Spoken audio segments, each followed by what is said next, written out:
Partie 1. L'arrivée de l'automne. Dans les collines douces de la Bourgogne, là où les rangs de vignes étendent comme des vagues vertes et dorées sous le soleil de septembre, vivait un vieil homme nommé Claude. Pendant 55 années, il avait tendu les mêmes vignes, marché les mêmes chemins de terre entre les rangs, touché les mêmes pierres anciennes de la cave familiale. Son père avant lui avait fait ce travail pendant 40 ans. Son grand-père avant cela, pendant 52 ans. Et l'arrière-grand-père avant lui. 300 années que la famille faisait du vin sur cette même colline, sous ce même ciel, avec ces mêmes mains patientes de vignerons. Chaque automne apportait le même rythme sacré, le même cycle ancien que Claude connaissait aussi bien que les battements de son propre cœur. Elle était passée lentement, avec ces longues journées chaudes où les raisins mûrissaient doucement sur les vignes. Claude marchait dans le vignoble chaque matin, touchant les grappes délicatement, surveillant leur transformation jour après jour. Les raisins commençaient verts et durs comme de petites pierres. Puis, semaine après semaine, ils gonflaient, s'adoucissaient, changeaient de couleur. Les pinots noirs devenaient pourpres et profonds. Les chardonnays prenaient une teinte dorée, translucide, dans la lumière du matin. Septembre arrivait toujours avec une qualité de lumière différente. L'air devenait plus frais la nuit, mais les journées restaient chaudes et dorées. Les feuilles des vignes commençaient leur propre transformation, passant du vert profond à l'orange, au rouge, au jaune. Était le moment que Claude attendait chaque année, le moment où le vignoble entier semblait retenir son souffle avant la vendange. Cette année, l'automne était arrivé parfaitement. Le soleil de septembre brillait doux et constant, réchauffant les collines sans brûler. Les raisins pendaient lourds sur les vignes, gonflés de jus sucré, leur peau tendue et brillante. Quand Claude marchait entre les rangs à l'aube, il entendait le bruissement doux des feuilles dans la brise matinale, le chant lointain des oiseaux qui venaient picorer les raisins les plus mûrs. Le craquement familier de ses bottes sur la terre sèche du chemin. Chaque matin depuis plus de 50 ans, Claude faisait la même promenade méditative. Il quittait la maison de pierre quand le ciel à l'est commençait à peine à pâlir, quand les étoiles s'effaçaient une par une dans la lumière grandissante. Il marchait lentement le long des rangées de vignes, s'arrêtant ici et là, pour toucher une grappe, pour la soulever délicatement dans sa paume calleuse, pour sentir son poids, sa fermeté, sa température dans l'air frais du matin. Il choisissait quelques raisins, un ici, un là, jamais du même endroit 2 jours de suite, et les goûtait. Il écrasait chaque grain entre sa langue et son palais, laissant le jus couler lentement, évaluant la douceur, l'acidité, la complexité des saveurs qui se développaient. Ses papilles connaissaient ce vignoble aussi intimement que ses mains connaissaient les vignes. Il pouvait goûter la différence entre les raisins du sommet de la colline et ceux du bas. Il pouvait sentir comment le soleil de la veille avait concentré les sucres, comment la pluie d'il y a 2 semaines vivait encore dans le fruit. Ce matin-là, début septembre, Claude goûta les raisins et sourit doucement. Bientôt. Très bientôt. Peut-être dans 3 jours, peut-être dans 5. Les raisins lui disaient qu'ils approchaient de leur moment parfait. Pas encore. Il y avait encore un soupçon d'acidité verte, une tension dans les saveurs qui devait se résoudre en harmonie.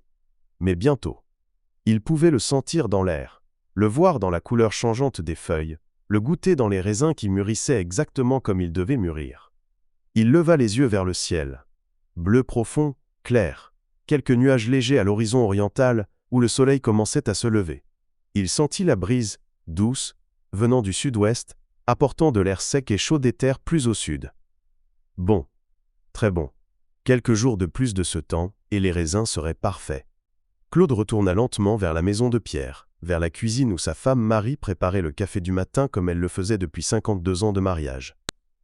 L'odeur du café frais se mêlait à l'odeur de pain grillé, à l'odeur de confiture de prunes qu'ils avaient faite en août. La cuisine était chaude, accueillante, remplie de la lumière dorée du matin qui entrait par la fenêtre donnant sur le vignoble. « Bientôt » demanda Marie, versant le café dans les grandes tasses épaisses qu'ils utilisaient chaque matin. « Bientôt » répondit Claude, souriant. « 3 jours, peut-être 4. Le temps reste bon. Les raisins sont presque prêts. » Marie hocha la tête. Elle connaissait ce rythme aussi bien que lui. 52 vendanges ensemble. 52 automnes de regarder son mari goûter les raisins chaque matin, de voir le moment où il savait que était le temps. De préparer la maison pour les longues journées de récolte qui allaient venir. Ils burent leur café lentement, en silence, regardant par la fenêtre les rangées de vignes qui descendaient la colline. Était un silence confortable, riche, le silence de deux personnes qui avaient partagé une vie entière de travail et de saison. Plus tard ce matin-là, une voiture arriva dans l'allée de gravier. Claude leva les yeux de son travail dans la cave. Il vérifiait les vieux tonneaux de chêne, s'assurant qu'ils étaient propres et prêts pour le nouveau vin qui viendrait bientôt. Il entendit les pneus sur le gravier, le moteur qui s'arrêtait, une portière qui se fermait. Il monta les marches de pierre de la cave et sortit dans la lumière du soleil. Un jeune homme descendait de la voiture, grand, mince, avec les cheveux sombres et les traits qui rappelaient à Claude sa sœur, décédée il y a 10 ans maintenant, Antoine. Son neveu. Le fils de sa sœur. « Oncle Claude, » dit Antoine, souriant mais l'air fatigué. Il y avait des ombres sous ses yeux, une tension dans ses épaules. « Antoine » dit Claude chaleureusement, marchant vers lui, l'embrassant sur les deux joues à la manière française. « Bienvenue. Tu as fait bon voyage depuis Paris ?»« Oui, oui, » dit Antoine, sortant un sac de la voiture. « 3h30 ? Pas trop de circulation. » Claude regarda son neveu attentivement. Le jeune homme avait 28 ans maintenant, travaillait dans la finance à Paris, dans ses tours de verre et d'acier, où les gens regardaient des écrans toute la journée. Achetaient et vendaient des choses qui n'existaient pas vraiment, se stressaient pour des nombres qui changeaient constamment. Antoine avait réussi, selon les standards du monde moderne. Il gagnait beaucoup d'argent. Il habitait un bel appartement dans le Marais. Mais il avait l'air épuisé, vidé, comme un verre de vin qu'on avait laissé ouvert trop longtemps jusqu'à ce que tout ce qui était bon évapore. « Tu as besoin d'une semaine à la campagne, » dit Claude simplement. « Viens. » Marie a préparé le déjeuner. Après, nous boirons du vin et nous parlerons. Ils déjeunèrent dans la cuisine. Pain frais, fromage de la ferme voisine, pâté de campagne, salade du jardin, tomates encore chaudes du soleil du matin. Antoine mangea comme un homme affamé, non pas de nourriture mais de quelque chose d'autre. De simplicité, peut-être, de vraie substance, de choses qui avaient du goût, et du poids, et de la réalité. Après le déjeuner, Claude emmena Antoine dans la cave. Les marches de pierre descendaient dans la fraîcheur, dans la pénombre douce éclairée seulement par quelques ampoules nues.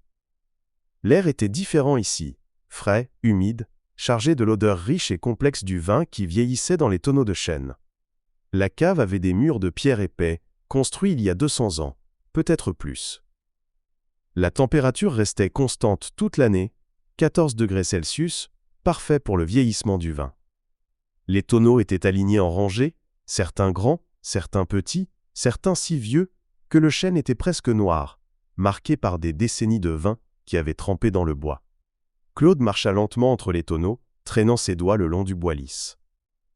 Il s'arrêta devant un tonneau de taille moyenne, tapota doucement sur le bois, écouta le son profond et résonnant qui indiquait que le tonneau était aux 3/4 plein. « 2014, » dit-il doucement. « Une bonne année. Beaucoup de soleil. Juste assez de pluie au bon moment. » Le vin a vieilli lentement, patiemment. 10 ans maintenant dans ce tonneau. Il alla chercher un petit verre et un pipette de verre. Une longue tige creuse, utilisée pour prélever du vin d'un tonneau. Il inséra soigneusement la pipette par le trou dans le dessus du tonneau, couvrit le sommet de la pipette avec son pouce et souleva. Capturant un échantillon de vin rouge profond dans le tube de verre, il versa lentement le vin dans 2 verres, en donna un à Antoine. La couleur était magnifique, rubis profond avec des reflets grenats sur les bords. L'odeur montait du verre, cerise noire, terre mouillée, un soupçon de vanille du chêne, quelque chose de terreux et de complexe qui ne pouvait pas être nommé facilement. « Goûte lentement, » dit Claude. « Laisse le vin te parler. » Antoine leva le verre à ses lèvres et but une petite gorgée. Le vin coula sur sa langue, remplissant sa bouche de saveurs qui se dépliaient comme une fleur qui s'ouvre. Au début, le fruit, cerise, framboise, prune. Puis derrière, des saveurs plus complexes, terre, champignons, feuilles d'automne, fumée de bois. La texture était soyeuse, les tanins doux mais présents, l'acidité vive mais équilibrée. Le vin restait dans la bouche longtemps après qu'il l'ait avalé, laissant une impression de profondeur, de complétude. « C'est extraordinaire, » dit Antoine doucement. Claude sourit. « J'ai fait ce vin quand tu avais 18 ans, l'année où tu es allé à l'université à Paris. Tu te souviens? Tu es venu ici cet automne-là pour quelques jours avant de partir. Tu m'as aidé à ramasser les raisins. Était la première fois que tu travaillais vraiment dans le vignoble. Tu avais mal au dos après le premier jour. Antoine rit doucement, se souvenant. Oui. J'ai pensé que je ne pourrais plus bouger le lendemain. Mais tu es revenu travailler, dit Claude. Tu n'as pas abandonné. Ce vin vient de ces raisins que nous avons récoltés ensemble. 10 ans, il a dormi dans ce tonneau, rêvé dans ce tonneau, est devenu ce qu'il est maintenant dans ce tonneau. Le vin enseigne la patience, Antoine. Tout dans le vin, c'est attendre. Attendre que les raisins mûrissent, attendre que la fermentation se termine, attendre que le vieillissement révèle ce qui était caché. Le monde moderne veut tout instantanément. Le vin dit, les bonnes choses prennent le temps qu'elles prennent. Ils burent lentement, en silence. Au-dessus, dans la cuisine, Marie préparait le dîner. Dans la cave, le temps semblait différent, plus lent, plus profond, comme si chaque seconde avait plus de poids et de substance. « Je ne sais plus ce que je fais », dit Antoine soudainement, les mots sortant comme s'ils avaient été retenus longtemps. À Paris, sur le trading floor, j'achète, je vends, je regarde des nombres qui montent et descendent. Je gagne de l'argent, je perds de l'argent. Tout est rapide, constant, frénétique. Je rentre chez moi épuisé chaque soir, mais je ne sais pas pourquoi. Je n'ai rien fait de réel. Je n'ai rien créé. J'ai juste déplacé des choses qui n'existent même pas vraiment d'un endroit à un autre. Claude écouta, hochant doucement la tête. Il ne dit rien, laissant son neveu parler. « Tu as fait ce vin il y a 10 ans, continua Antoine, regardant le liquide rouge dans son verre. Et maintenant il existe. C'est réel. Quelqu'un peut le boire et sentir quelque chose, goûter quelque chose. Dans 10 ans, qu'est-ce que j'aurais fait? Des transactions qui ont déjà été oubliées. De l'argent qui a été gagné et dépensé et disparu. Alors reste, dit Claude simplement. Reste une semaine. La vendange commence dans quelques jours. Aide-moi. Travaille dans le vignoble. Apprends comment les raisins deviennent du vin. Peut-être tu trouveras quelque chose ici que tu ne peux pas trouver à Paris. Antoine regarda son oncle, puis regarda autour de la cave. Les tonneaux anciens, les murs de pierre, la lumière douce. Il hocha la tête lentement. Oui, dit-il. Oui, je vais rester. Je vais apprendre. Ce soir-là, après le dîner, un ragoût de bœuf lent cuit avec du vin rouge, des carottes du jardin, des pommes de terre rôties aux herbes. Claude et Antoine s'assirent dehors sur la terrasse de pierre. Le soleil descendait lentement derrière les collines à l'ouest, peignant le ciel en bandes de rose, d'orange, de violet. Les vignes en contrebas devenaient des silhouettes sombres contre la lumière qui s'effaçait. Claude versa 2 verres d'un vin blanc, un chardonnay de 2018, 6 ans dans la bouteille maintenant. La couleur était or pâle, presque verte dans la lumière du soir. L'odeur était de pommes vertes, de citron, de silex mouillé, de beurre très léger. Ils burent lentement, regardant le soleil disparaître. Un à un, les sons du jour s'arrêtaient. Les oiseaux devenaient silencieux, le vent dans les vignes tombait, même les insectes semblaient se calmer. Le monde entrait dans ce moment paisible, entre le jour et la nuit, ce moment de transition où tout respire et se prépare pour l'obscurité qui vient. « Demain matin, dit Claude doucement, nous marcherons dans le vignoble à l'aube. Je te montrerai comment regarder les raisins, comment les toucher, comment savoir quand ils sont prêts. Tu verras comment chaque rangée est différente, comment les raisins du haut de la colline mûrissent différemment de ceux du bas, comment le même soleil et la même pluie font des choses différentes à des endroits différents. C'est ce qu'on appelle le terroir, le sens du lieu. Chaque maître de terre a sa propre personnalité, son propre caractère. Le vin se souvient d'où il vient. » Antoine écoutait, sentant la tension dans ses épaules commencer à se relâcher, sentant quelque chose en lui ralentir, s'apaiser. « Pour l'instant, continua Claude, repose-toi. Écoute les sons de la nuit qui arrivent. Sens l'air qui fraîchit. Bois ce vin lentement. Ne pense à rien d'autre. Sois simplement ici, maintenant, dans ce moment. » Ils restèrent assis en silence, tandis que l'obscurité tombait doucement. Les étoiles apparaissaient une à une dans le ciel qui s'assombrissait. Une lune presque pleine se levait à l'est, baignant le vignoble dans une lumière argentée douce. Quelque part dans la distance, une chouette appelait, un son bas et mélancolique qui semblait venir de très loin. Antoine sentit quelque chose en lui qu'il n'avait pas senti depuis des années, moins. Une paix profonde, un sentiment dès son occasion, être à la bonne place au bon moment, de ne rien vouloir d'autre que ce qui était déjà là. Il vida son verre lentement, savourant les dernières gouttes du chardonnay. Claude souriait dans l'obscurité, sachant que son neveu commençait déjà à apprendre ce que le vignoble enseignait, moins. Que le temps n'est pas un ennemi à combattre mais un ami à accueillir. Que la patience n'est pas une faiblesse mais une force. Que les meilleures choses de la vie ne peuvent pas être forcées ou précipitées, mais seulement accueillies quand elles arrivent dans leur propre temps. Partie 2, la vendange commence le lendemain matin. Antoine se réveilla avant l'aube. Pas de réveil. Simplement son corps qui savait que le jour commençait, qui répondait à la lumière qui changeait lentement dehors, au silence différent du petit matin. Il s'habilla dans l'obscurité. Vieux jean, chemise confortable, les bottes que Claude lui avait données la veille au soir. En descendant, il trouva Claude déjà dans la cuisine, buvant son café, regardant par la fenêtre le vignoble qui commençait à apparaître dans la lumière grise de l'aube. « Bien, » dit Claude souriant. « Tu es réveillé. Prends du café. Nous marchons dans 5 minutes. » Ils marchèrent ensemble dans le vignoble, tandis que le soleil se levait. L'air était frais, presque froid, portant l'odeur de rosée sur les feuilles, de terre humide, de raisins mûrs. Leurs bottes laissaient des traces sombres dans l'herbe mouillée entre les rangées. Claude marchait lentement, s'arrêtant souvent, touchant les vignes avec la familiarité d'un homme qui avait touché ces mêmes plantes des milliers et des milliers de fois. Il montrait à Antoine comment examiner une grappe, soulever délicatement, sentir le poids, regarder la couleur, vérifier que chaque grain était ferme mais pas dur, mûr mais pas trop mûr. « Regarde ici, » dit-il, tenant une grappe de pinot noir dans sa paume. La couleur, profonde, uniforme, pas de vert restant. La peau, elle a un éclat, tu vois, pas terne. Et quand tu touches doucement, les grains sont fermes, mais ils donnent légèrement. Pas durs comme des pierres, pas mous comme des raisins trop mûrs. Il détacha un grain et le donna à Antoine. Goûte. Écrase-le lentement. Laisse le jus rester dans ta bouche. Antoine mit le raisin dans sa bouche et le pressa contre son palais. Le jus coulait, doux mais pas trop doux, avec une acidité vive qui équilibrait le sucre, avec des saveurs de baie profonde et quelque chose d'autre, quelque chose de terreux, de minéral. « Tu goûtes-elle? Équilibre ?» demanda Claude. « Sucre et acide en harmonie? C'est ce que nous cherchons.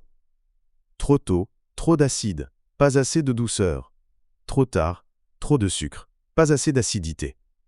Le raisin parfait est comme une personne parfaitement équilibrée. Pas trop d'une chose, pas trop peu d'une autre.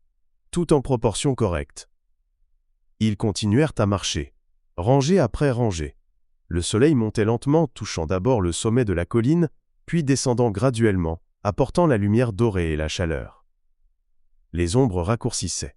La roséesse évaporait, laissant les feuilles sèches et légèrement poussiéreuses. « Demain, » dit Claude finalement, goûtant des raisins de plusieurs rangées différentes, sentant l'air, regardant le ciel. « Demain nous commençons la vendange. Les raisins sont prêts. Le temps sera bon. C'est le moment. » L'après-midi, Claude enseigna à Antoine la préparation. Ils sortirent les paniers de vendange du hangar, paniers en osier qui avaient été utilisés pendant des générations, leur côté usé lisse par des décennies de mains qui les avaient portés, remplis. Point vidé, portés encore. Ils vérifiaient les sécateurs, affûtant les lames, huilant les charnières. Ils nettoyaient les grandes cuves où les raisins seraient pressés. Dans la cave, Claude montrait à Antoine les tonneaux qui attendaient le nouveau vin. Certains étaient vieux, plus de 100 ans, le chêne sombre et épais, marqué par le temps et le vin. D'autres étaient plus récents, peut-être 10, 15 ans, le bois encore relativement clair. « Chaque tonneau donne quelque chose de différent au vin, » expliquait Claude, tapotant sur un grand tonneau ancien. Les vieux tonneaux, ils ont déjà donné la plupart de leur saveur de chêne dans les vins précédents. Maintenant, ils donnent surtout la forme, la texture, l'oxygénation douce. Le vin vieillit doucement dans ces tonneaux, devient lui-même sans être dominé par le bois. Il toucha un tonneau plus récent, les tonneaux neufs ou plus jeunes. Il donne encore de la vanille, des épices, un peu de fumée. Trop de tonneaux neufs, et le vin goûte comme le bois, pas comme le raisin. Donc nous mélangeons, certains vieux tonneaux, certains plus jeunes. Elle, équilibre encore. Toujours là, équilibre. Ce soir-là, Marie prépara un grand dîner. La vendange commençait demain, et était la tradition de bien manger la nuit avant. Coq au vin, cuit pendant des heures jusqu'à ce que la viande soit si tendre qu'elle se détachait de l'os. Gratin dauphinois, Les pommes de terre en fines tranches cuites dans de la crème et de l'ail. Haricots verts du jardin, simplement sautés dans du beurre. Pain frais acheté ce matin en village. Ils mangèrent lentement.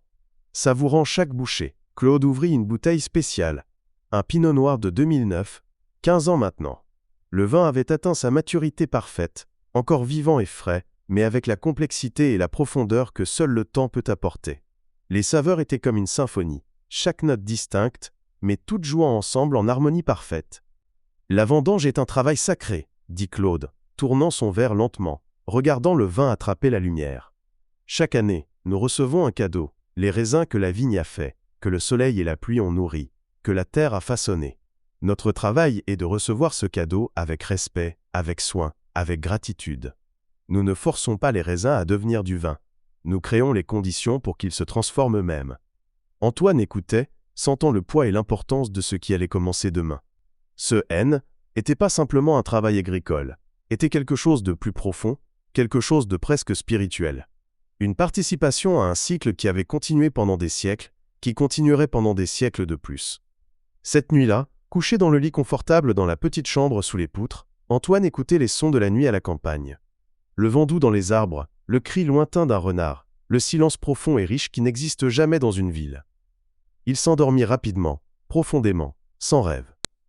Le lendemain matin, la vendange commença. Ils étaient dans le vignoble avant que le soleil ne soit levé, profitant de l'air frais du matin. Claude avait expliqué moins les raisins doivent être récoltés quand ils sont frais, pas chauds du soleil.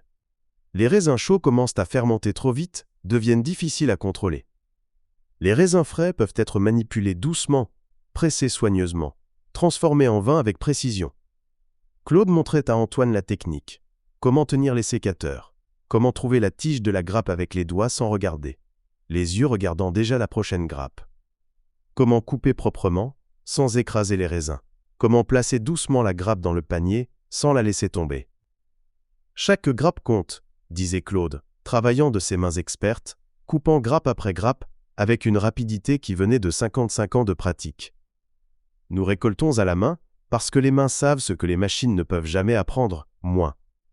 Quelle grappe est prête, laquelle a besoin d'un jour de plus, laquelle est endommagée et doit rester sur la vigne.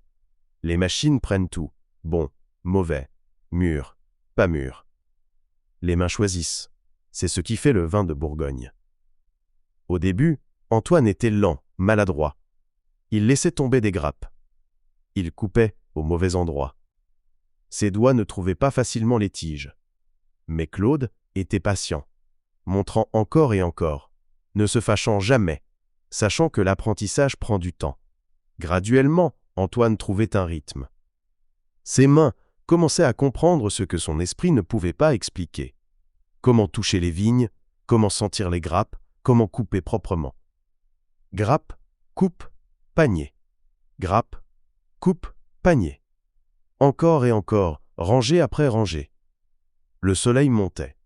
La fraîcheur du matin, évaporait.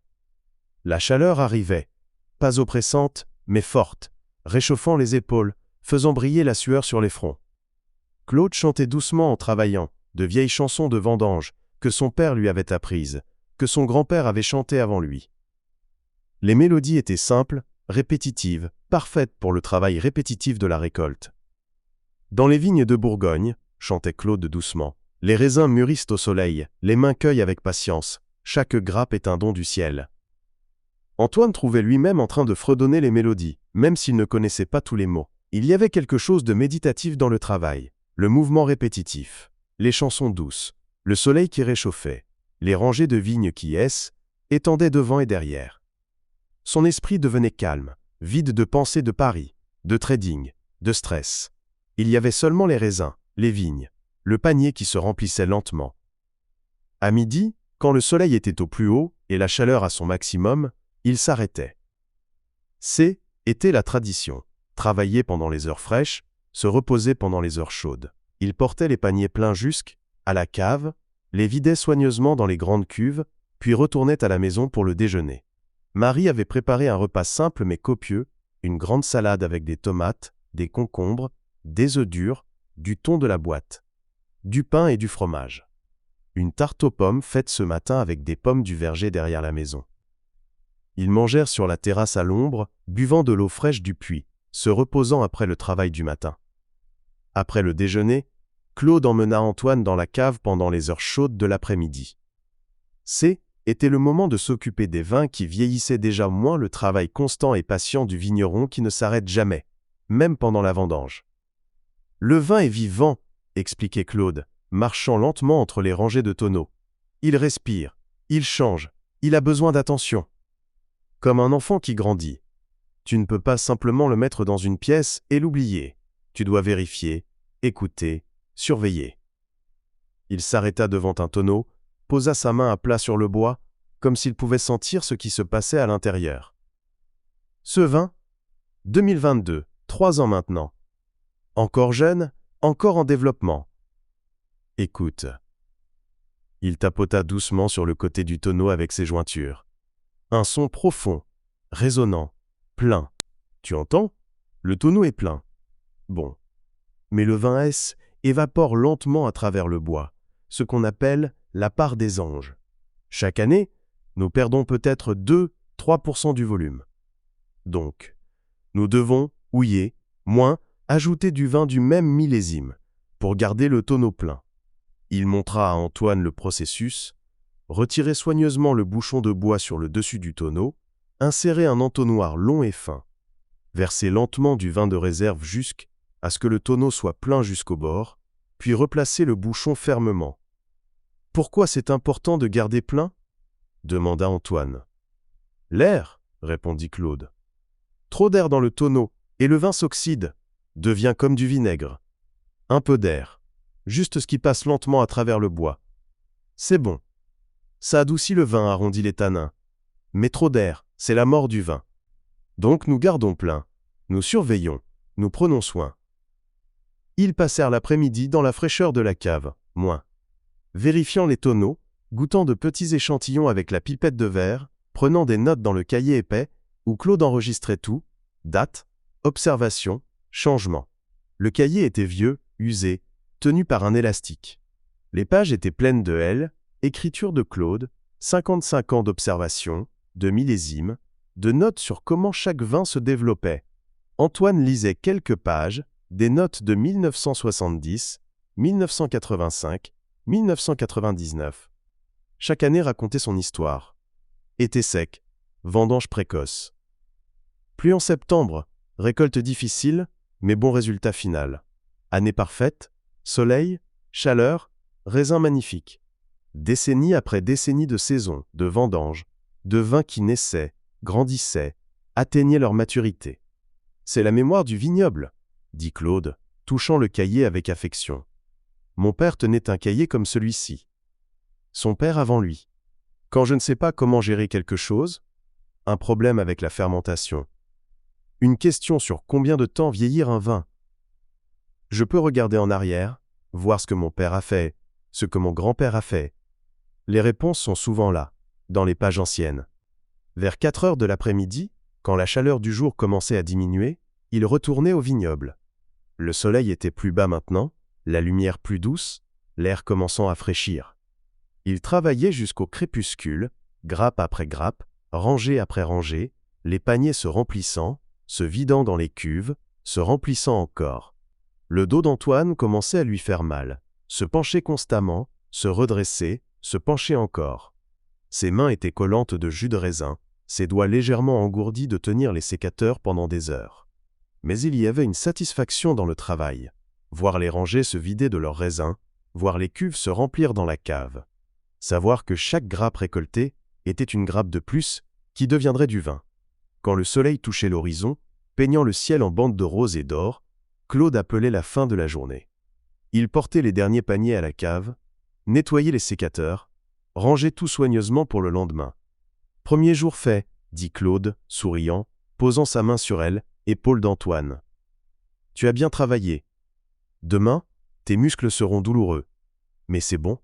C'est le corps qui apprend, qui devient plus fort. » Ce soir-là, Antoine s'endormit presque avant de finir son dîner, épuisé d'une fatigue propre et satisfaisante, la fatigue de muscles utilisés, de travail honnête accompli, de corps qui avait fait quelque chose de réel et de tangible. Les jours suivants se déroulaient dans le même rythme paisible. Lever à l'aube, café rapide, travail dans les vignes pendant les heures fraîches du matin. Déjeuner tranquille, repos pendant la chaleur de midi, travail dans la cave ou retour aux vignes l'après-midi. Dîner au coucher du soleil, sommeil profond dès que la nuit tombait. Le 3e jour, Claude enseignait à Antoine plus sur la philosophie de la récolte manuelle. « Regarde cette rangée » disait-il s'arrêtant au milieu d'une section de pinot noir. Même dans une seule rangée, les raisins ne sont pas tous exactement pareils. Regarde, cette grappe ici, plein soleil toute la journée, elle est très mûre, presque trop. Mais celle-là cachée sous les feuilles, elle a encore un peu de vert, elle a besoin d'un jour ou deux de plus. Il touchait les 2 grappes, montrant la différence à Antoine. La machine prendrait les 2. La trop mûre, la pas assez mûre, tout ensemble. Mais nous, avec nos mains, nous choisissons. Cette grappe mûre, on la prend aujourd'hui. Cette grappe verte, on la laisse, peut-être demain elle sera prête. Mais ça prend tellement plus de temps, dit Antoine. Oui, acquiesça Claude, beaucoup plus de temps. La machine peut récolter tout le vignoble en quelques heures. Nous prenons 1 semaine, peut-être plus. Mais le temps n'est pas gaspillé, Ziouin s'est investi. Nous investissons le temps maintenant dans la sélection soigneuse. Et le vin sera meilleur. Toujours meilleur. Il souriait, coupant une grappe parfaite, la plaçant doucement dans le panier.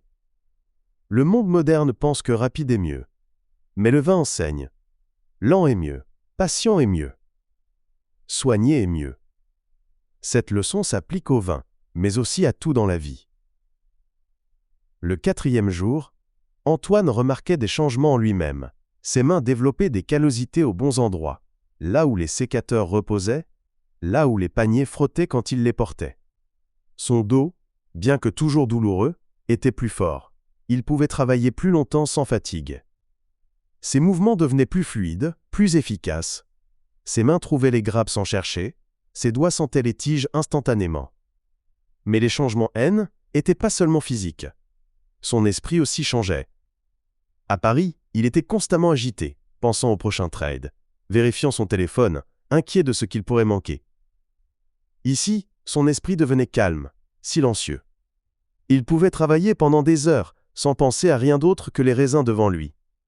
Sans téléphone, pas de signal dans le vignoble de toute façon, sans écran, sans bruit constant de notifications et d'alertes. Le soir du 4e jour, assis dans la cave après le dîner, Claude ouvrait une bouteille ancienne, un chardonnay de 1995, presque 30 ans maintenant. La couleur était or profond, presque ambre. Le bouchon était humide, marqué par le vin, mais intact, bonne conservation. Claude versait 2 verres, tournait le sien doucement, sentait profondément. Antoine faisait de même, découvrant qu'il apprenait déjà comment approcher le vin, lentement, avec attention, avec respect. L'odeur était extraordinaire, complexe au-delà de ce qu'Antoine pouvait décrire.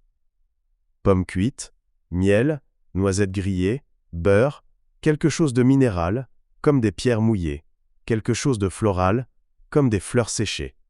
Et derrière tout cela, quelque chose d'indéfinissable, le parfum du temps lui-même, de 3 décennies passées lentement dans la bouteille. « Mon père a fait ce vin, » dit Claude doucement. 1995, j'avais déjà 40 ans, je travaillais avec lui, mais il était encore le maître. Était une de ses dernières grandes années.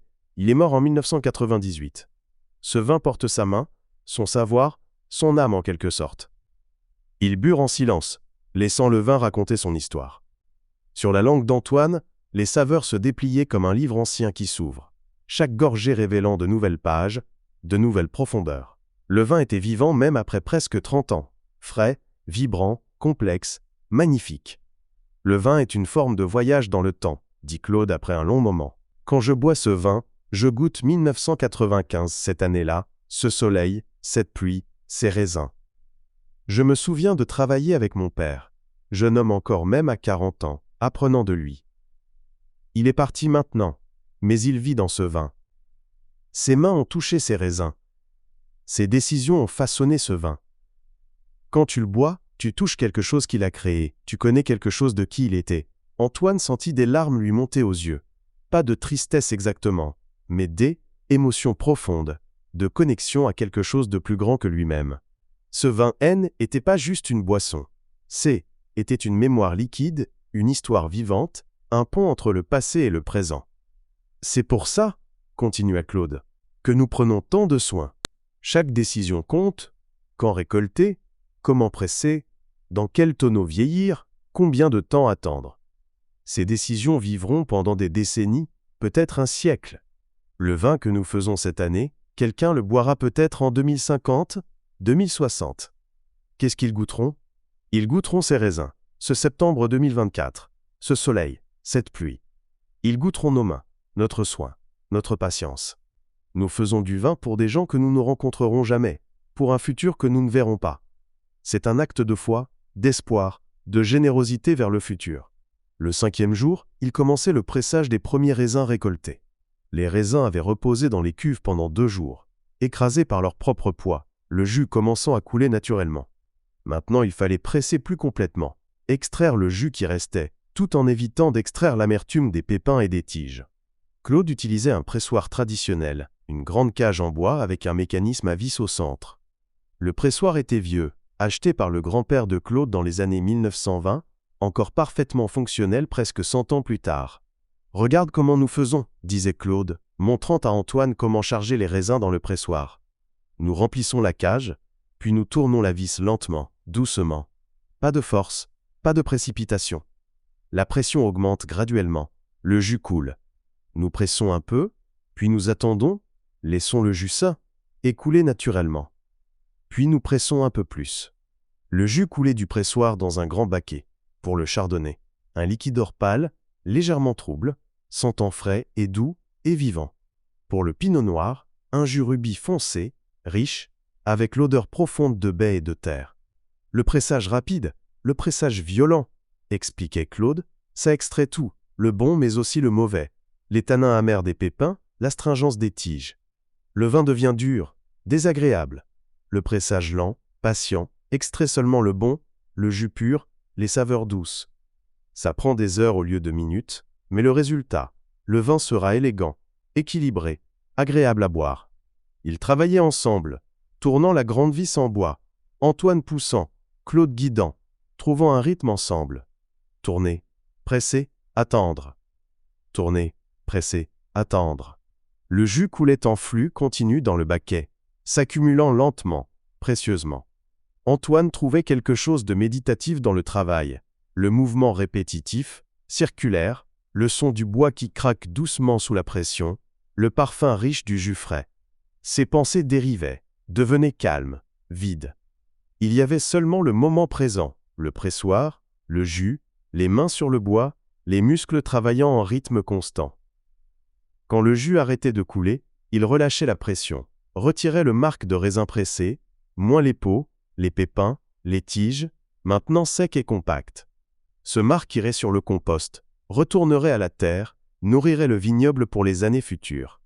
Rien était gaspillé, tout faisait partie du cycle. Puis il commençait encore, charger plus de raisins, presser, attendre, collecter le jus. Heure après heure, baquet après baquet. Le travail était lent, demandait de la patience, mais était cette lenteur même qui faisait la qualité. C'est la différence, disait Claude, entre faire quelque chose rapidement et faire quelque chose bien. Le monde moderne veut tout rapidement. Production rapide, profit rapide, consommation rapide. Mais les meilleures choses, le bon vin, la bonne nourriture, les bonnes relations, la bonne vie, elles ne peuvent pas être précipitées. Elles demandent du temps, de la patience, de l'attention. C'est ce que le vin enseigne, encore et encore. La valeur du temps, la nécessité de la patience. Le 6e jour, il transférait le jus pressé dans les tonneaux de chêne, où commencerait la vraie fermentation. Claude montrait à Antoine comment choisir quel jus allait dans quel tonneau. Le premier jus, le plus pur et le plus doux, dans les meilleurs tonneaux. Le jus de la dernière pression, légèrement plus tannique, dans des tonneaux différents. Même dans un seul millésime, expliquait-il, nous créons différentes cuvées, différents lots. Plus tard, nous goûterons tout, déciderons comment assembler, quel tonneau mélanger avec quel autre, quelle proportion de chaque. L'assemblage est un art, comme un chef qui mélange des ingrédients ou un peintre qui mélange des couleurs. Chaque tonneau apporte quelque chose de différent, et l'art est de les combiner pour créer quelque chose de meilleur que n'importe quel tonneau seul. Il remplissait les tonneaux soigneusement, utilisant de longs entonnoirs, versant lentement pour ne pas éclabousser ou oxyder le jus. Chaque tonneau était marqué à la craie. La date, le type de raisin, quelle section du vignoble, première pression ou deuxième pression. Quand les tonneaux étaient remplis, Claude ne les bouchait pas complètement, juste un tissu léger posé sur l'ouverture. Pendant la fermentation, expliquait-il, le jus produit beaucoup de gaz, CO2. Si le tonneau est bouché hermétiquement, la pression peut devenir dangereuse. Donc nous laissons respirer, laissons le gaz S échapper. Plus tard, quand la fermentation est terminée, nous boucherons complètement. Dans les heures qui suivaient, la magie commençait. Les levures naturelles sur les peaux des raisins, des levures qui vivaient dans ce vignoble depuis des générations, peut-être des siècles, commençaient à se réveiller dans le jus sucré. Elles commençaient à manger le sucre, à le transformer en alcool et en CO2. Antoine pouvait entendre les premiers signes, un bruissement doux, un pétillement léger. Il se penchait sur un tonneau, écoutant attentivement. Oui, là, un son vivant, actif, comme quelque chose qui, éveillait.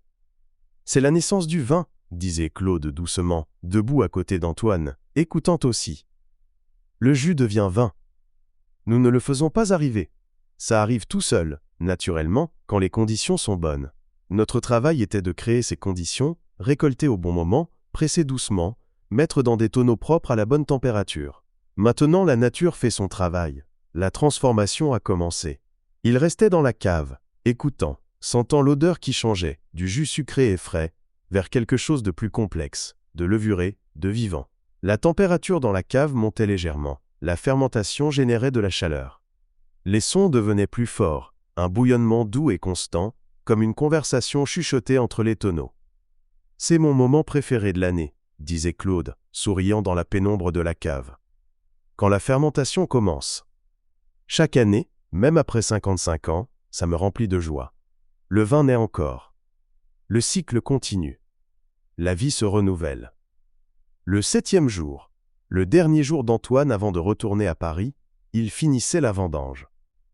Les dernières rangées, les derniers raisins, les derniers paniers portés à la cave.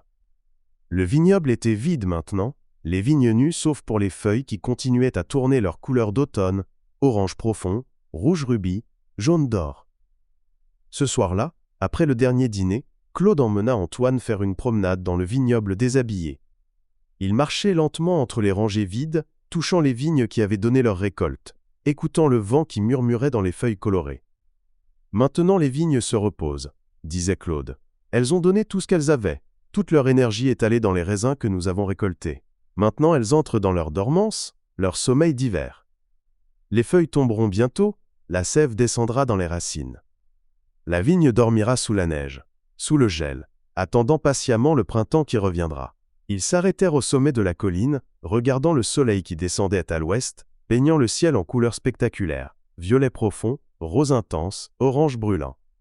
Les collines de Bourgogne-Acogne-Cesse étendaient dans toutes les directions, rangée après rangée de vignobles, village après village, où d'autres vignerons faisaient le même travail, suivaient le même rythme ancien. Le cycle du vignoble, dit Claude, c'est le cycle de la vie elle-même, naissance au printemps quand les bourgeons s'ouvrent. Croissance pendant l'aile. Été quand les raisins se forment et mûrissent. Récolte en automne quand les fruits sont prêts. Repose en hiver quand tout dort et se régénère. Puis, le printemps revient, et tout recommence. Année après année, génération après génération, siècle après siècle. Il se tourna vers Antoine. « Cette semaine, tu as participé à ce cycle. Tu as aidé à récolter les raisins. Tes mains ont touché les mêmes vignes que les mains de mon père, de mon grand-père, de mon arrière-grand-père. Le vin que nous avons commencé ensemble, tu pourras le boire dans quelques années, tu pourras goûter ce septembre, ce travail, ces journées. » Antoine sentait ses émotions monter dans sa gorge. Une semaine, seulement une semaine, mais quelque chose en lui avait changé profondément. Il voyait le monde différemment maintenant.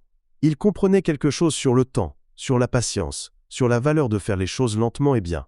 « Je ne veux pas retourner, » dit-il doucement. « Paris me semble, vide maintenant. Creux. Tout ce trading, ces nombres qui montent et descendent, ça n'a pas de sens. Pas de vrai sens. » Claude hocha la tête, compréhensif. « Je sais, » dit-il, « mais tu ne peux pas devenir vigneron du jour au lendemain. Ça prend une vie, ça prend une famille, ça prend la terre. Ce vignoble appartient à notre famille depuis 300 ans. Ce n'est pas quelque chose que tu peux juste décider de faire un jour. Il posa sa main sur Bâle, épaule d'Antoine. Mais tu portes le cœur du vigneron maintenant. Tu as appris les leçons que le vin enseigne. À Paris, sur ton trading floor, tu peux te rappeler. La patience crée de la valeur. La précipitation détruit. Prendre du temps n'est pas perdre du temps. C'est investir. Quand tout le monde se précipite, tu peux être celui qui attend, qui observe, qui sait quand le moment est mûr. Ils retournèrent vers la maison alors que l'obscurité tombait. Dans la cave, les tonneaux chuchotaient et bouillonnaient doucement, le vin naissant dans le noir. Dans la cuisine, Marie avait préparé un dernier dîner spécial, cassoulet riche et lent cuit, salade fraîche, tarte aux poires avec de la crème épaisse. Après le dîner, Claude alla dans la cave privée, une petite pièce séparée, où il gardait les bouteilles les plus anciennes et les plus précieuses. Il revint avec une bouteille poussiéreuse. Elle, étiquette presque illisible, avec elle, âge. 1974, dit-il, posant la bouteille sur la table avec une révérence. L'année où j'ai pris le vignoble de mon père. Il était vieux, fatigué, prêt à passer le flambeau. J'avais 30 ans, jeune, nerveux, pas sûr être prêt. Métis était le moment. Il m'a enseigné tout ce qu'il savait, puis il a reculé, m'a laissé faire mes propres décisions. Il ouvrit la bouteille soigneusement. 50 ans. Le bouchon était délicat, friable. Il versait lentement, le vin coulant dans les verres, comme du velours liquide. La couleur était magnifique, rubis pâle, avec des reflets orangés sur les bords. La couleur d'un vin très ancien, qui avait vécu une longue vie. L'odeur était extraordinaire. Terre d'automne, champignons sauvages, cerises séchées, cuir vieux, fumée de bois, quelque chose de floral comme des roses fanées, quelque chose de terreux, comme des feuilles mouillées dans une forêt. 50 ans de vie condensés dans ce parfum complexe et émouvant. Antoine but lentement, avec respect. Le vin était fragile maintenant, les tanins étaient adoucis complètement, les fruits étaient devenus terre-terre et subtils, mais il y avait encore de la vie, encore de la beauté, encore quelque chose de profondément émouvant. Était comme écouter la voix d'une personne très ancienne, racontant des histoires d'un temps révolu. « Je te donne cette bouteille, » dit Claude, poussant une deuxième bouteille à travers la table, identique à celle qu'il buvait. « Apporte-la à Paris. Garde-la dans ta vie. Ne la bois pas tout de suite. Elle n'a pas besoin être bue immédiatement. Mais un jour, quand tu auras besoin de te rappeler ce que la patience crée, te rappeler ce que le temps fait, te rappeler que les meilleures choses ne peuvent pas être précipitées. Ouvre cette bouteille. Goûte 1974. Goûte mon premier millésime comme maître vigneron. Rappelle-toi cette semaine, ce travail, ces leçons. » Antoine prit la bouteille, la tenant avec précaution comme l'objet précieux qu'elle était. « Merci, » dit-il, sa voix rauque émotion. « Merci pour tout, pour m'accueillir, pour m'enseigner, pour me montrer une autre façon de vivre. »« Ce n'est pas une autre façon, » dit Claude doucement. « C'est l'ancienne façon. La façon qui a existé pendant des milliers d'années, avant que le monde moderne devienne si pressé, si frénétique. La façon qui existera encore pendant des milliers d'années après que nous soyons tous partis. Le vin se souvient de cette façon, lente, patiente, connectée à la terre et aux saisons. » Partie 3. La sagesse du vin et la patience. Les jours suivants après le départ d'Antoine, Claude continuait le travail du vignoble dans son rythme habituel. Les matins étaient plus frais maintenant. Octobre arrivait, apportant des brumes qui s'accrochaient aux vallées jusqu'à ce que le soleil les brûle. Les feuilles des vignes devenaient plus brillantes dans leur couleur d'automne avant de tomber une à une sur la terre. Dans la cave, la fermentation continuait son travail mystérieux. Chaque matin, Claude descendait les marches de pierre, écoutant les tonneaux, sentant l'air chargé de CO2 et de levure active, vérifiant les températures. La fermentation était vigoureuse maintenant, les tonneaux bouillonnaient activement, la mousse montait à travers le tissu qui couvrait les ouvertures. Il marchait lentement entre les rangées de tonneaux, touchant chacun légèrement, écoutant les différences dans leur son. Chaque tonneau avait sa propre personnalité, sa propre voix. Ce tonneau fermentait rapidement, vigoureusement, il entendait le bouillonnement fort, sentait la chaleur plus intense. Celui-là fermentait plus lentement, plus doucement, un murmure plutôt qu'une conversation. Comme les gens, pensait Claude, souriant à lui-même. Certains expressifs et bruyants, d'autres calmes et tranquilles. Mais tous faisant le même travail, tous se transformant à leur propre rythme. Il utilisait son thermomètre ancien, un long tube de verre avec du mercure, pour vérifier la température de chaque tonneau. Trop froid et la fermentation ralentirait pourrait même s'arrêter. Trop chaud et les levures mourraient, laissant le sucre non fermenté, ou pire, créant des saveurs indésirables. 18 degrés, murmurait-il, lisant le thermomètre dans un tonneau de pinot noir. Parfait, exactement où ça doit être. Dans un autre tonneau, 21 degrés, un peu chaud. Il ouvrait une fenêtre dans la cave, laissant l'air frais d'octobre circuler, refroidir doucement. Pas de précipitation. Pas de panique. Juste un ajustement léger, patient, permettant à la nature de se corriger elle-même. Les semaines passaient. La fermentation ralentissait graduellement. Le bouillonnement devenait moins vigoureux. Les sons devenaient plus calmes. Les levures mangeaient tout le sucre, transformant le jus doux en vin sec. Le parfum dans la cave changeait. Moins de douceur levurée, plus de complexité vineuse. Claude goûtait le vin jeune régulièrement, utilisant sa pipette de verre pour prélever de petits échantillons. Le vin était encore trouble, encore en développement, mais déjà il montrait du caractère, de la personnalité. Ce tonneau avait beaucoup de fruits, cerises, framboises, profonds et concentrés. Celui-là était plus terreux, champignons, sous-bois, minéral. Cet autre était épicé, poivre noir, clous de girofle, quelque chose de sauvage. Il prenait des notes dans son cahier, des observations simples mais précises. Tonneau 7 pinot noir, sud du vignoble, fruits intenses, bon corps, tanin ferme mais mûr. Pourrait vieillir dans tonneau 9 pour ajouter structure. Tonneau 12, chardonnay, sommet de colline, minéralité marquée, acidité vive, élégant. Tonneau vieux, laissez le fruit parler. Ces notes guideraient ses décisions dans les mois à venir. Quel tonneau mélanger avec quel autre, combien de temps vieillir chaque vin, quand mettre en bouteille. Chaque décision comptait, chaque choix façonnerait le vin final. Un soir de fin octobre, alors que Claude était assis dans la cave à goûter les vins nouveaux, son téléphone portable sonna froid. Rare, car il n'utilisait le téléphone que rarement, et encore moins dans la cave où la réception était mauvaise. Était Antoine. « Oncle Claude » dit la voix de son neveu, semblant fatigué même à travers la connexion incertaine. « Comment va la fermentation » Claude sourit. « Elle va bien. Plus calme maintenant. La plupart du sucre est transformé. Dans quelques semaines, elle sera terminée. Et le vin commencera son long sommeil, son vieillissement. Comment vas-tu, à Paris » Un soupir. « C'est autre, difficile.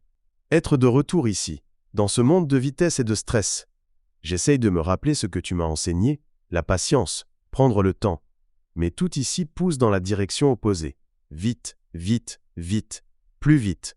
Plus d'argent, plus de trade, plus de profit. »« Mais tu résistes » demanda Claude doucement. « J'essaye. Aujourd'hui, il y avait une opportunité. Tout le monde se précipitait pour acheter, disant que était urgent, que nous devions agir immédiatement ou perdre l'occasion. Mais j'ai pensé qu'est-ce que tu ferais. Tu goûterais le raisin, tu attendrais, tu vérifierais encore demain, et le jour suivant. Donc je n'ai pas acheté. J'ai dit attendons, regardons comment ça se développe. Et demanda Claude. Et le prix a chuté cet après-midi. Tout le monde qui s'est précipité a perdu de l'argent. Moi, j'ai attendu, j'ai observé, et demain je pourrais peut-être acheter à un meilleur prix. Ou peut-être pas. Peut-être ce n'est pas le bon moment du tout. Mais au moins je n'ai pas paniqué, je n'ai pas suivi la foule. Claude riait doucement. Tu vois ? La leçon du vin. Attendre pour le moment mûr. Observer. Être patient quand tout le monde se précipite. C'est sage, Antoine. C'est la sagesse du vigneron appliquée au monde moderne. Ils parlèrent encore quelques minutes, de la fermentation, de Paris, de la vie. Quand Claude raccrocha, il souriait. Les leçons prenaient racine. Le temps que Antoine avait passé dans le vignoble N n'était pas perdu moins. Les graines de patience et de sagesse avaient été plantées, et maintenant elles grandissaient, même dans le sol difficile de Paris. Les semaines devenaient des mois. Novembre arriva avec ses pluies froides, puis décembre avec le gel qui blanchissait les vignes nues chaque matin. Dans la cave, le vin dormait maintenant, la fermentation terminée, les levures mortes tombées au fond des tonneaux en lises épaisses, le vin clair au-dessus commençant son lente transformation. Claude continuait son travail patient. Chaque semaine, il soutirait certains tonneaux, transférant le vin clair dans un tonneau propre, laissant les lits derrière. Ce processus clarifiait le vin, le nettoyait, mais devait être fait doucement, sans exposer le vin à trop d'air. Il utilisait un siphon, un tube long avec une pompe simple, pour transférer le vin lentement, précautionneusement. Le vin coulait du vieux tonneau au nouveau en flux constant et doux, rouge rubis ou or pâle selon le cépage. Quand le niveau descendait près des lits au fond, Claude arrêtait, laissant les lits derrière. Le soutrage, il expliquait à lui-même, continuant la tradition de parler au vin, au tonneau, au travail même quand personne d'autre n'écoutait. C'est comme nettoyer une maison. Tu enlèves ce qui n'est plus nécessaire, tu gardes ce qui est bon. Les lits ont fait leur travail pendant la fermentation. Elles ont donné de la texture, de la complexité. Maintenant, elles ne sont plus nécessaires. Le vin doit clarifier, devenir lui-même. L'hiver s'installait pleinement. Le vignoble dormait sous les ciels gris, sous la pluie occasionnelle, sous le gel qui craquait dans les nuits les plus froides. Les vignes étaient nues maintenant, juste des tiges brunes et des branches tordues, attendant patiemment le printemps lointain. Mais dans la cave, la vie continuait lentement. Le vin vieillissait, changeait, se développait. Claude le goûtait régulièrement, notant les transformations subtiles. Les tanins s'adoucissaient graduellement. Les saveurs s'intégraient, le fruit, le chêne, l'acidité se mélangeant en harmonie plutôt qu'en composants séparés. Le vin devenait plus rond, plus complet, plus lui-même. Par une soirée froide de janvier, presque 4 mois après la vendange, Claude était assis dans la cave avec Marie. Ils avaient apporté un petit chauffage, 2 chaises confortables, une bouteille de vin ancien et du fromage. Était une tradition qu'ils avaient, venir dans la cave pendant l'hiver, s'asseoir parmi les tonneaux, écouter le silence, goûter le vieillissement. 52 vendanges ensemble, dit Marie doucement, coupant le fromage, un époisse affiné, odorant et crémeux. 52 automnes de récolter les raisins, de faire le vin, de regarder le cycle continuer. 53 maintenant, corrigea Claude, souriant. Le millésime 2024 dort dans ses tonneaux. Notre 53e ensemble. Tu penses à l'avenir ? Demanda Marie. Qui continuera quand nous serons trop vieux ? Quand nous serons partis ? Claude était silencieux un moment, sirotant son vin, un pinot noir de 2005, presque 20 ans maintenant, à son apogée. Je ne sais pas, dit-il honnêtement. Antoine pourrait. Peut-être. Il a senti quelque chose ici, pendant sa semaine. La graine est plantée. Mais est-ce qu'elle grandira ? Est-ce qu'il quittera Paris, la finance, la vie moderne ? Je ne peux pas dire.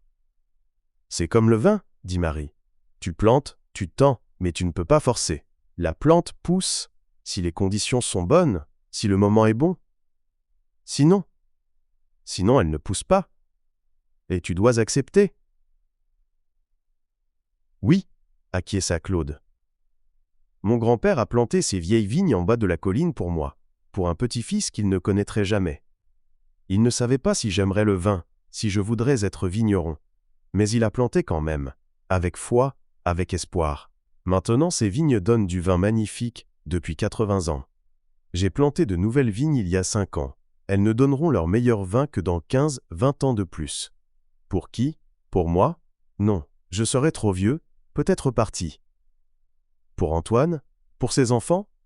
Pour quelqu'un d'autre que je ne connais même pas encore ? Il regardait les tonneaux autour de lui, certains très anciens, le bois presque noir, utilisés par 3 générations, d'autres plus récents, achetés par lui-même il y a 10-20 ans. Dans chaque tonneau, du vin qui deviendrait peut-être quelque chose de magnifique, qui serait bu par quelqu'un dans 5 ans, 10 ans, 20 ans. C'est un acte de foi, continua-t-il. Chaque vendange est un acte de foi, foi que le vin sera bon, foi que quelqu'un le boira et l'appréciera, foi que le cycle continuera. Nous plantons pour l'avenir, nous faisons du vin pour l'avenir, nous faisons confiance que l'avenir sera là pour recevoir le cadeau. Marie prit sa main. Ses mains qui avaient travaillé ensemble pendant plus de 50 ans, qui avaient touché les mêmes vignes, pressé les mêmes raisins, rempli les mêmes tonneaux. Le cadeau sera reçu, dit-elle doucement. Peut-être par Antoine, peut-être par quelqu'un d'autre, mais 300 ans que cette famille fait du vin ici. Le vignoble trouvera son gardien, il l'a toujours fait. Ils restèrent assis en silence, écoutant les sons presque imperceptibles de la cave. Moins. Le bois des tonneaux, qui se contractait légèrement dans le froid, l'eau qui goûtait quelque part dans un coin, leur propre respiration qui ralentissait dans la paix profonde de cet endroit. Février arriva, puis mars. Les jours commençaient à s'allonger. Le soleil montait plus tôt, se couchait plus tard. Dans le vignoble, les premiers signes du printemps apparaissaient moins. Les bourgeons sur les vignes commençaient à gonfler légèrement, promettant les feuilles et les fleurs qui viendraient dans quelques semaines.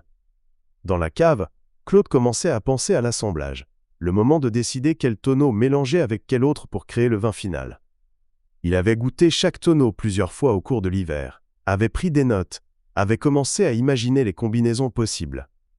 Un après-midi ensoleillé de mars, il organisait une séance de dégustation formelle pour lui-même, tous les tonneaux du millésime 2024 alignés, de petits échantillons versés dans des verres numérotés. Il goûtait systématiquement, un tonneau à la fois, nettoyant son palais avec du pain entre chaque dégustation. Tonneau 1 fruit éclatant, tanin jeune mais prometteur. Tonneau 2 plus structuré, plus de terre, plus de complexité. Tonneau 3 élégant, floral, délicat. Tonneau 4 puissant, concentré, nécessite plus de temps. Il mélangeait mentalement, un peu du 1 avec le 3 donnerait un vin fruité mais élégant. Le 2 et le 4 ensemble créeraient quelque chose de plus sérieux, plus destiné au long vieillissement. Peut-être un assemblage de tous, mais dans quelle proportion? C était un puzzle complexe, presque comme composer de la musique trouver comment les différentes voix s'harmonisaient, se complétaient, créer quelque chose de plus grand que les parties individuelles. Il travaillait pendant des heures, goûtant, mélangeant de petits échantillons dans des BE accent aigu CHERS, goûtant encore. Graduellement, une vision émergeait, 3 cuvées différentes cette année. Une cuvée jeune, destinée à être bue dans 2 ou 3 ans. Fruits joyeux, tanins doux, plaisir immédiat. Une cuvée de garde, destinée au vieillissement de 10 ans ou plus. Structure, complexité, patience nécessaire. Et une cuvée spéciale, juste quelques tonneaux, le meilleur du meilleur, qui vieillirent pendant des décennies. Ce travail d'assemblage était peut-être son préféré dans toute l'année, le moment de créativité pure, où son expérience et son intuition se combinaient pour créer quelque chose d'unique. Chaque millésime était différent, demandait des décisions différentes. 2024 avait été une année d'équilibre, ni trop chaude ni trop fraîche, ni trop humide ni trop sèche. Les vins reflèteraient cet équilibre, harmonieux, complet, satisfaisant sans être spectaculaire. Certaines années hurlent, pensait Claude, goûtant encore un assemblage potentiel. Elles demandent l'attention, elles sont dramatiques, extraordinaires. D'autres années chuchotent, elles sont douces, subtiles, mais tout aussi belles à leur manière. 2024 est une année qui chuchote. Le vin sera élégant, raffiné, parfait, pour boire avec de la nourriture, pour partager avec des amis, pour accompagner la vie quotidienne. Quand il finalisa ses assemblages, il marqua les tonneaux avec de la craie, ceux qui iraient ensemble, dans quelle proportion. Le travail physique de mélanger viendrait plus tard, mais les décisions étaient prises. Le vin de 2024 avait trouvé sa forme finale. Partie 4. Le pressage et la transformation. Les mois continuaient leur passage lent et régulier. Avril apporta les vraies chaleurs du printemps. Le vignoble explosait de vie nouvelle. Les bourgeons s'ouvraient en feuilles vert tendres. Les vignes étiraient vers le soleil. Les premières petites fleurs apparaissaient minuscules, discrètes, mais essentielles pour la formation des raisins qui viendraient. Claude marchait dans le vignoble chaque matin, comme toujours, observant la croissance, surveillant les signes de maladie ou de problème. Était un travail constant. Le vignoble était jamais vraiment au repos, même quand les vignes dormaient en hiver. Toujours quelque chose à observer, à tendre, à ajuster. Il taillait certaines pousses qui grandissaient trop vigoureusement, enlevait certaines feuilles pour que les grappes naissantes reçoivent plus de soleil. Chaque petite décision comptait. Combien de feuilles laisser, combien de grappes permettre à chaque vigne de porter. Trop de grappes et le vin serait dilué, fade. Trop peu, et la récolte serait trop petite. Équilibre, toujours équilibre. Dans la cave, le vin de 2024 continuait son vieillissement tranquille. Claude avait fait les assemblages en avril, pompant le vin de différents tonneaux dans des cuves temporaires, mélangeant dans les proportions exactes qu'il avait décidées. Puis retransférant dans des tonneaux propres. Maintenant, en mai, il goûtait les assemblages finaux, vérifiant que ses décisions avaient été bonnes. Oui, la cuvée jeune était charmante, accessible, pleine de fruits rouges vifs et de fraîcheur. La cuvée de garde montrait plus de profondeur, plus de structure, mais aussi du potentiel moins. Elle était encore fermée, tendue, mais on pouvait sentir qu'elle s'ouvrirait magnifiquement avec quelques années de bouteille. Un jour de fin mai, Antoine appela encore. « Oncle Claude », dit-il, et quelque chose dans sa voix était différent, plus léger, plus heureux. « J'ai des nouvelles. »« Dis-moi », dit Claude, s'asseyant sur le banc de pierre devant la maison, regardant le vignoble vert qui brillait dans le soleil de printemps. « J'ai démissionné, » dit Antoine. « De la finance. J'ai quitté mon emploi. » Claude était silencieux un moment, surpris. « C'est Antti. Une grande décision. T'es sûr ? » « Oui, » dit Antoine, et il semblait sûr. Calme. « C'est 8 mois depuis la vendange. J'ai essayé, vraiment essayé de trouver du sens dans ce travail. J'ai appliqué tes leçons. La patience, l'observation. Ça m'a aidé à mieux trader, c'est vrai. Mais ça m'a aussi montré clairement que je ne veux pas passer ma vie à faire ça. Gagner de l'argent pour gagner de l'argent, sans rien créer de réel, sans rien laisser derrière moi. »« Alors qu'est-ce que tu vas faire ?» demanda Claude. « Je ne sais pas exactement encore, » admit Antoine. « Peut-être retourner à l'université, étudier l'agriculture, l'œnologie. Peut-être voyager, visiter d'autres vignobles, apprendre comment ils travaillent. Je ne deviendrai pas vigneron du jour au lendemain, tu avais raison là-dessus, mais je veux aller dans cette direction. Je veux faire quelque chose de réel, quelque chose qui a du sens, quelque chose qui se connecte à la terre, et aux saisons, et au temps. » Claude souriait, sentant la chaleur du soleil sur son visage, sentant quelque chose qui ressemblait à de l'espoir fleurir dans son cœur. « C'est bien, » dit-il doucement. « C'est très bien. Prends ton temps. Apprends. Le bon chemin se révélera si tu es patient, si tu écoutes. »« La bouteille que tu m'as donnée, » dit Antoine. « Le 1974. Je la regarde chaque jour. Je ne l'ai pas encore ouverte. Je sais que ce n'est pas le bon moment. Mais elle me rappelle. Elle me rappelle qu'il y a une autre façon de vivre, une meilleure façon. Plus lente, plus profonde, plus vraie. » Ils parlèrent encore quelques minutes, puis Antoine dut partir. Mais Claude resta assis sur le banc longtemps après que l'appel soit terminé, regardant le vignoble, pensant au futur, sentant que peut-être, le vignoble avait trouvé son prochain gardien. Elle était arrivée avec sa chaleur et sa longue lumière. Les raisins se formaient sur les vignes, d'abord petits et durs comme des pois, puis gonflant lentement, semaine après semaine. Claude les surveillait attentivement, comme il l'avait fait pendant 56 étés maintenant. Il touchait les grappes doucement, comptant combien il y en avait par vigne, évaluant si la charge était correcte ou s'il devait enlever certaines grappes pour concentrer la qualité. La véraison arrivait en juillet, le moment magique où les raisins changent de couleur.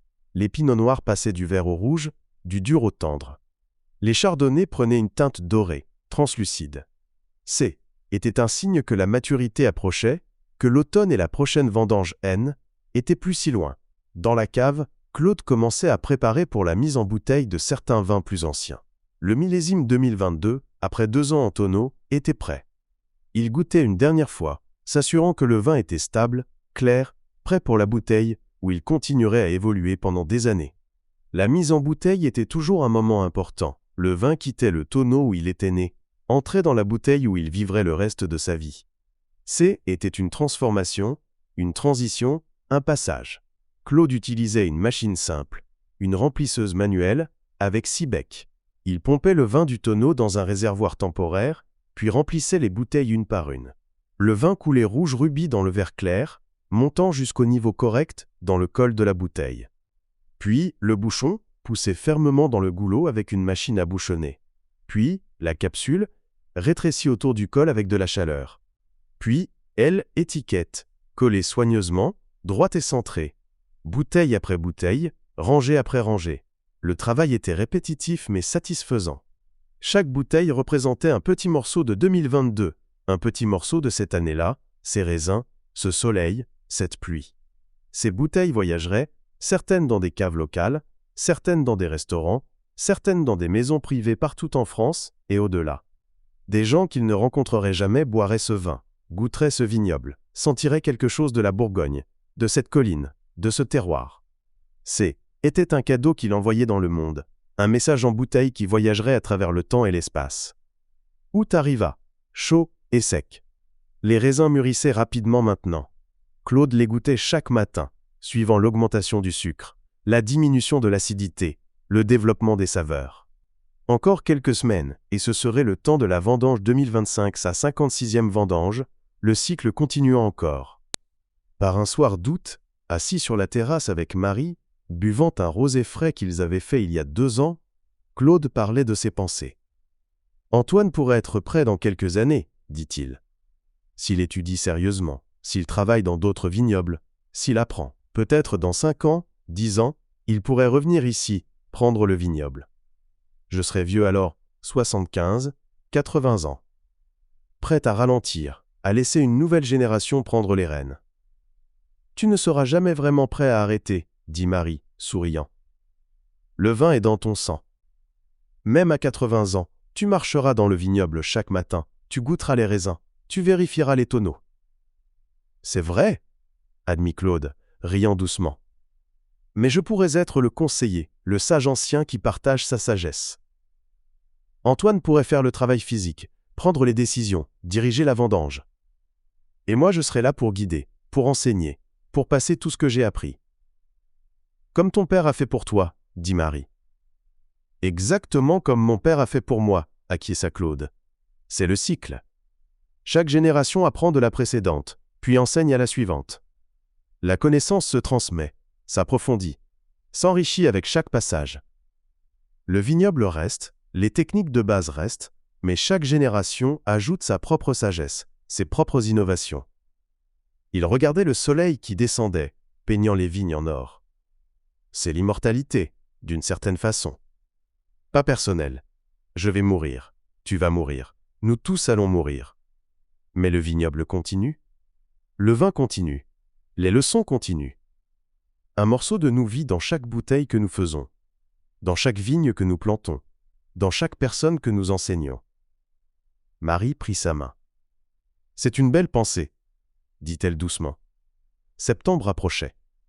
Dans le vignoble, les raisins devenaient lourds, gonflés de jus. Les feuilles commençaient à changer de couleur. Les premiers signes d'orange et de rouge apparaissant dans le verre. L'air sentait différent. L'odeur distincte de l'automne qui arrive, de la vendange qui approche. Claude marchait dans le vignoble à l'aube, comme il l'avait fait des milliers de fois avant. Mais cette année, quelque chose était différent. Hélène n'était pas seule. Antoine était là, arrivé la veille au soir. Il avait quitté Paris définitivement maintenant. Tout ses biens dans sa voiture. Il avait été accepté dans un programme D. œnologie à Dijon. Commencerait ses études en octobre. Mais d'abord, il voulait faire une autre vendange, apprendre plus, s'immerger encore dans le rythme du vignoble. Ils marchaient ensemble en silence, oncle et neveu, vieux vigneron et jeune apprenti. Claude touchait les vignes, goûtait les raisins, sentait l'air.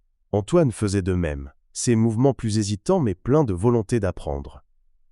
Bientôt, dit Claude finalement. Peut-être une semaine, les raisins sont presque prêts. Tout est en équilibre parfait. Le sucre, l'acidité, les saveurs. Juste quelques jours de plus de soleil et ce sera le moment. Antoine goûta un raisin de pinot noir, l'Auclore, écrasant lentement dans sa bouche, comme Claude lui avait enseigné. « Je vois ce que tu veux dire, dit-il. C'est presque là, je peux le goûter. Mais pas tout à fait encore. Quelque chose doit encore se résoudre. » Claude sourit. « Tu apprends, dit-il. Tes papilles apprennent à lire les raisins. C'est bon. Ça prend du temps, mais tu apprends. » Ils retournèrent vers la maison alors que le soleil se levait, peignant le ciel en rose et or. Dans la cuisine, Marie préparait le petit déjeuner, café, pain frais, confiture maison. L'odeur était accueillante, chaleureuse, promettant une nouvelle journée, une nouvelle saison, un nouveau cycle. « Cette année, dit Claude, versant le café, tu feras plus que la dernière fois. Tu apprendras le pressage en détail, l'assemblage, la mise en tonneau. Tu comprendras tout le processus, du début à la fin. Et chaque année après, tu apprendras plus, comprendras plus profondément. » « Combien de temps, demanda Antoine, avant que je comprenne vraiment, avant que je sache ce que je fais ? Claude rit doucement. 56 ans que je fais ça, et je découvre encore de nouvelles choses chaque année. Le vin est comme ça, tu ne finis jamais d'apprendre. Chaque millésime est différent, enseigne quelque chose de nouveau. Chaque tonneau a sa propre personnalité. Chaque saison apporte ses défis uniques. Il but son café lentement. Mais c'est la beauté de ce travail. Il n'est jamais ennuyeux, jamais routinier. Oui, nous faisons les mêmes tâches chaque année. La taille en hiver, la surveillance en été, la vendange en automne.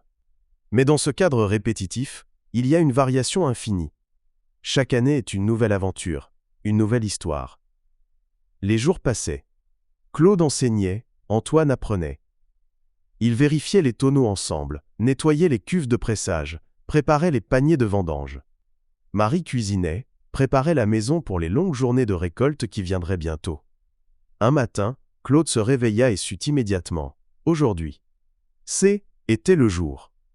Il sentait dans l'air, voyait dans la lumière, goûtait dans les raisins qu'il avait testés la veille au soir. La vendange 2025 commencerait aujourd'hui. Il réveilla Antoine. « C'est le moment, dit-il simplement.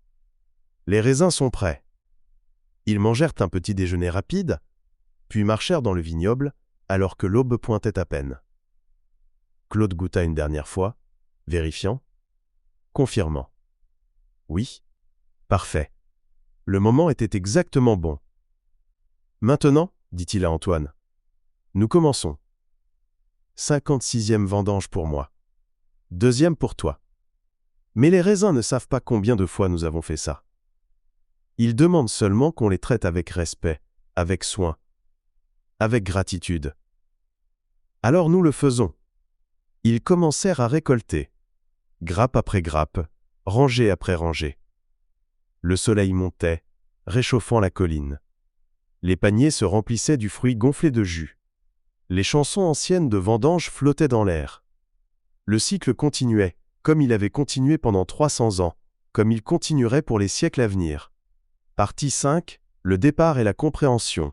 Les semaines de vendange passaient dans leur rythme familier. Cette année, avec Antoine travaillant à côté de lui, Claude trouvait une joie renouvelée dans le travail. Il voyait son neveu se transformer jour après jour. Les mains devenant plus habiles, le dos devenant plus fort, œil devenant plus précis dans le jugement des raisins mûrs. Mais plus que les compétences physiques, Claude voyait quelque chose de plus profond se développer en Antoine, une compréhension intérieure de ce que signifiait vraiment être vigneron. Ce N n'était pas juste un métier, pas juste une façon de gagner sa vie. Était une philosophie, une façon d'être dans le monde, une relation avec le temps et la terre et les cycles naturels. Un soir, après une longue journée de pressage, ils étaient assis dans la cave, écoutant le début de la fermentation dans les tonneaux fraîchement remplis. Le son était familier à Claude, ce bouillonnement doux qui signalait que la transformation commençait, que le jus devenait vin. Mais pour Antoine, ce son était encore nouveau, encore merveilleux. « Écoute, » disait Antoine, les yeux fermés, concentrés sur les sons. C'est comme si les tonneaux parlaient, chuchotaient entre eux. Claude sourit. Oui. Chaque tonneau a sa propre voix. Celui-ci fermente rapidement, vigoureusement. Tu entends comme c'est fort? Celui-là est plus calme, plus doux, mais pas faible, juste tranquille. Ils font tous le même travail, mais chacun à sa propre manière. Comme les gens, dit Antoine. Exactement comme les gens, acquiesça Claude. Le vin m'a appris à être patient, non seulement avec le vin, mais avec les gens aussi. Chacun se développe à son propre rythme. Forcer quelqu'un à changer avant qu'il soit prêt, c'est comme presser les raisins trop fort. Tu obtiens de l'amertume, de la résistance. Mais attendre patiemment, créer les bonnes conditions, permettre la transformation naturelle, alors quelque chose de beau peut émerger. Antoine était silencieux un moment, puis il dit doucement. « Tu parles de moi, n'est-ce pas? L'année dernière, quand je suis venu la première fois. »« Peut-être, » dit Claude. « Tu étais comme un vin jeune, plein de potentiel, mais pas encore mûr, pas encore toi-même. Si j'avais essayé de te convaincre de quitter Paris, de devenir vigneron tout de suite, tu aurais résisté. Mais je t'ai juste montré. T'ai laissé faire l'expérience, t'ai laissé découvrir par toi-même. Et maintenant, regarde où tu es. La transformation est venue de l'intérieur, naturellement, au bon moment. » Antoine hocha la tête lentement. À Paris, tout devait être forcé, précipité. Si un client hésitait, nous poussions plus fort. Si un marché résistait, nous forcions. Tout était combat, effort, force. Ici, c'est différent. Tu travailles avec la nature, pas contre elle. Tu attends le bon moment au lieu de forcer le moment à arriver. C'est la sagesse que l'agriculture enseigne, dit Claude. Tu ne peux pas forcer une graine à germer plus vite en criant dessus ou en la tirant. Elle germe quand les conditions sont bonnes. Humidité correcte, température correcte, moment correct. Ton travail n'est pas de forcer, mais de créer les conditions qui permettent la croissance naturelle. Les jours passaient. La fermentation se calmait graduellement dans les tonneaux. Le vin nouveau commençait à clarifier, à se stabiliser. Antoine apprenait les tâches de fin d'automne. Comment vérifier la température des fermentations, comment goûter le vin jeune pour évaluer son développement, comment nettoyer et ranger équipement pour l'hiver à venir. Un après-midi de fin octobre, alors qu'ils travaillaient ensemble à nettoyer le pressoir, Antoine dit soudainement « Je ne sais pas comment te remercier. Pour tout ça. Pour m'accueillir, pour m'enseigner, pour avoir la patience avec moi. » Claude arrêta son travail, regarda son neveu. « Tu me remercies en apprenant bien, en portant ces leçons dans ta vie, en passant cette sagesse à d'autres un jour. C'est comme ça que ça marche. La gratitude ne se rembourse pas en arrière, elle se paye en avant. Mon père m'a enseigné, je t'enseigne, tu enseigneras à quelqu'un d'autre. Le savoir coule comme le vin d'un tonneau à l'autre, d'une génération à la suivante. » Début novembre, Antoine devait partir pour Dijon où ses études d'œnologie commençaient. La veille de son départ, Claude organisa un dîner spécial. Toute la vendange était terminée. Tout le vin nouveau était en tonneau. Le moment était bon pour célébrer. Marie prépara un festin, pot-au-feu cuit lentement pendant des heures, les légumes tendres et parfumés, le bouillon riche et profond. Pommes de terre rôties, salade fraîche, fromage d'une ferme voisine. Et pour le dessert, une tarte tatin avec des pommes de leur propre verger, caramélisées à la perfection. Claude ouvrit une bouteille très spéciale, un pinot noir de 1989, l'année de la naissance d'Antoine. Il avait gardé cette bouteille pendant 36 ans, attendant le bon moment. Ce moment était maintenant. Le vin était extraordinaire, à son apogée parfaite, montrant toute la complexité et la beauté que le temps peut apporter. Les fruits rouges d'origine étaient transformés en cerises séchées, en fruits confits, en compote. Des notes de sous-bois, de champignons sauvages, de cuir vieux, de tabac doux, épices anciennes. La texture était soyeuse, les tanins complètement fondus, l'acidité encore vive, gardant tout frais et vivant. 1989, dit Claude, levant son verre à la lumière des bougies. L'année où tu es né, Antoine. Ton père et ta mère étaient si heureux, leur premier enfant. Cette année-là fut aussi une bonne année pour le vin. Beaucoup de soleil, raisins magnifiques, vin qui a vieilli parfaitement. Ce vin a vécu autant d'années que toi. Il a grandi, a mûri, est devenu ce qu'il est maintenant. Tout comme toi tu as grandi, tu as mûri, tu deviens qui tu es. Antoine but lentement, avec révérence. Il pouvait goûter le temps dans ce vin, 36 ans condensés dans chaque gorgée. Était comme boire de l'histoire liquide, comme goûter sa propre vie transformée en saveur et en arôme. Quand tu commenceras tes études, continua Claude, tu apprendras beaucoup de choses techniques, chimie du vin, microbiologie, analyse de laboratoire. C'est tout important, tout nécessaire. Mais rappelle-toi toujours, le vin n'est pas juste de la science, c'est aussi de l'art, de la philosophie, de la poésie. Les meilleurs vignerons sont ceux qui équilibrent la tête et le cœur, la science et l'intuition, la technique et la tradition. Le lendemain matin, Antoine préparait sa voiture pour le départ vers Dijon. Claude l'aida à charger ses valises, ses livres, ses affaires. Puis, avant qu'Antoine monte dans la voiture, Claude disparut un moment dans la cave. Il revint avec une bouteille, la bouteille de 1974, qu'il avait donnée à Antoine l'année précédente, plus une deuxième bouteille. La bouteille de 1974, tu l'as déjà, dit-il. Celle-là, garde-la comme je t'ai dit, pour le moment où tu auras besoin de te rappeler d'où tu viens, de ce que tu as appris ici. Il tendit la deuxième bouteille. Celle-ci est différente. C'est du vin de cette année, 2025. Le millésime que nous venons de faire ensemble. C'est encore du jus en fermentation, pas même du vin encore. Mais je l'ai mis dans cette bouteille spécialement pour toi. Dans 5 ans, 10 ans, quand ce vin sera prêt à boire, tu l'ouvriras. Et tu te rappelleras, ces semaines de vendange, ce pressoir que nous avons tourné ensemble, ces tonneaux que nous avons remplis ensemble. Tu goûteras ton propre travail, Tu verras ce que ta patience et ton soin ont créé. Antoine prit la bouteille, la tenant précieusement. Ses yeux étaient humides. Merci, dit-il, sa voix rauque. Pour tout. Je sais. Je sais, dit Claude doucement, l'embrassant sur les deux joues. Va maintenant. Apprends bien. Travaille dur. Mais n'oublie jamais.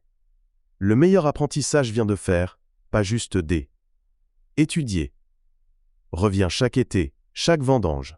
Continue à mettre tes mains dans la terre, à toucher les vignes, à faire le vin. C'est comme ça que le vrai savoir entre dans tes os. Antoine monta dans sa voiture. Il démarra le moteur, mais resta un moment, regardant par la fenêtre le vignoble qui s'étendait sur la colline, la maison de pierre, la cave en dessous, Claude et Marie qui se tenaient côte à côte dans l'allée de gravier. Puis il partit, la voiture descendant lentement le chemin, disparaissant derrière les arbres. Claude resta debout, regardant longtemps après que la voiture ait disparu. Marie prit sa main. « Il reviendra, dit-elle. »« Oui, » dit Claude. « Il reviendra. Le vignoble l'appelle maintenant. Une fois que le vin entre dans ton sang, il ne part jamais. » Partie 6. Le millésime et le cycle. Les années passaient, marquées par leurs vendanges comme les années d'une vie sont marquées par les anniversaires. 2026, 2027, 2028, chaque automne apportait sa propre histoire, son propre caractère, ses propres défis et joies. Antoine revenait fidèlement chaque année pour la vendange, même pendant ses années d'études à Dijon. Parfois, il restait juste une semaine, parfois un mois entier. Chaque fois, il apprenait plus, comprenait plus profondément, devenait plus lui-même en tant que vigneron.